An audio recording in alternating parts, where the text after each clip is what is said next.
మీరు ఎప్పుడైనా మామిడల్లం తిన్నారా?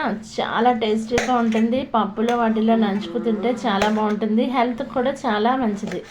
అయితే శుభ్రంగా మామిడల్లాన్ని తీసుకుని బాగా కడిగేసి కొంచెం ఎండబెట్టేసి పైనున్న స్కిన్ అంతా పొట్టంతా తీసేయాలి. తీసేసి స్నాపర్తో తీసేసిన తర్వాత ఇలా చిన్న చిన్న ముక్కలుగా కట్ చేసుకోవాలి. కట్ చేసుకొని ఒక బౌల్లో వేసుకోవాలి మామిడల్లం. కొంతమంది ఇలా పొడుగ్గా కూడా ఇష్టపడతారు, కొంతమంది అలా చిన్న చిన్నవి ఇష్టపడతారు. ఇలా చిన్నగానే కట్ చేసుకోవచ్చు, అలా పొడుగ్గానే కట్ చేసుకోవచ్చు. అలానే పచ్చిమిర్చి కూడా ఇలా సన్నగా కట్ చేసేసుకొని ఇలా ఒక బౌల్లో తీసుకోవాలి. తీసుకున్న తర్వాత ఆ నిమ్మకాయలు తీసుకొని బాగా నిమ్మరసం బాగా పిండేయాలి. అందులో బాగా పిండిన తర్వాత ఇందులో ఊరుతుంది, నిమ్మరసంలో ఊరుతుంది.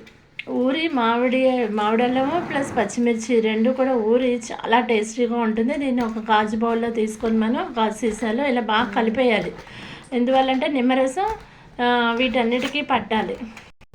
ఇలా బాగా కలిపిన తర్వాత చూసారా ఇంకా నిమ్మరసం పడుతుంది. సో నిమ్మరసం పిండాలి. ఇంకొంచెం నిమ్మరసం తీసుకొని ఇంకో 2-3 నిమ్మకాయలు తీసుకొని బాగా పిండాలి. ఇది బాగా నానితేనే టేస్ట్ ఉంటుంది. సో ఇలా నిమ్మరసం పిండిన తర్వాత మనం చేతితో ఒకసారి మొత్తం కలిపేసుకొని అప్పుడు మనం స్పూన్ యూస్ చేయాలి. ఎందుకంటే నిమ్మరసం బాగా కలిస్తేనే మామిడల్లం టేస్ట్ వస్తుంది. సో అలానే కొంచెం లైట్గా ఉప్పు వేసుకోవాలి, ఎక్కువ సాల్ట్ వేయకూడదు. కొంచెం లైట్గా సాల్ట్ వేసుకొని ఒకసారి మళ్ళీ బాగా కలిపేద్దాం. అయితే ఇప్పుడు మనం ఒక గాజు సీసా తీసుకొని దీన్ని బాగా తుడిచేయాలి.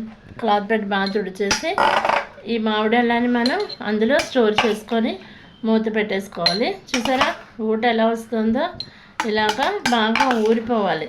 నిమ్మరసం ఎక్కువ వేస్తేనే టేస్ట్ వస్తుంది. సో అలా గాజు సీసాలో మనం బాగా కలిపిన తర్వాత ఇలా గాజు సీసాలో స్టోర్ చేసేసుకొని మూత పెట్టేసుకోనండి.